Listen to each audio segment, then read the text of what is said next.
ఆనాటి ముఖ్యమంత్రి చంద్రశేఖరరావు గారు బలహీన వర్గాల మీద కక్ష కట్టి తెలంగాణ రాష్ట్రంలో 50% రిజర్వేషన్లు మించకుండా ఒక చట్టాన్ని చేసి ఈనాడు మనం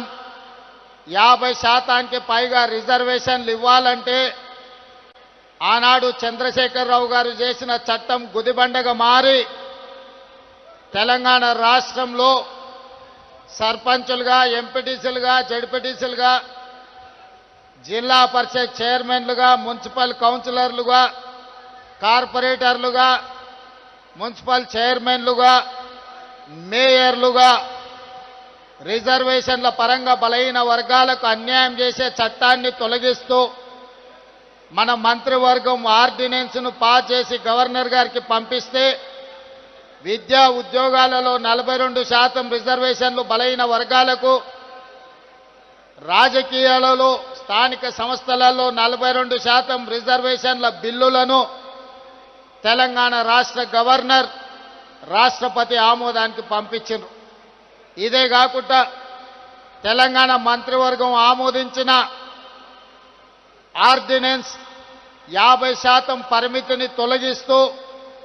ఆమోదించిన ఆర్డినెన్స్ను కూడా రాష్ట్రపతి గారికి పంపించడం జరిగింది. దాదాపుగా ఈ బిల్లులు వచ్చి 4 నెలలు పూర్తయినా రాష్ట్రపతి గారి నుంచి ఆమోద ముద్ర పడలేదు. నరేంద్ర మోడీ గారు, భారతీయ జనతా పార్టీ ఈ బిల్లులను అడ్డుకొని తెలంగాణ బలహీన వర్గాలకు అన్యాయం చేస్తుంటే ఇక గల్లీలో ఉండలేక ఢిల్లీలోనే తేల్చుకుందాం పదండి, చలో ఢిల్లీ కార్యక్రమాన్ని తీసుకొచ్చి ఈ వేదిక మీద ఉన్న ఉద్దండులే కాదు, తండాలలో, గూడాలలో, మారుమూల పల్లెల్లో కాంగ్రెస్ పార్టీ జెండా మోసిన ఈరోజు బలహీన వర్గాలకు 42% రిజర్వేషన్లు ఇవ్వాలని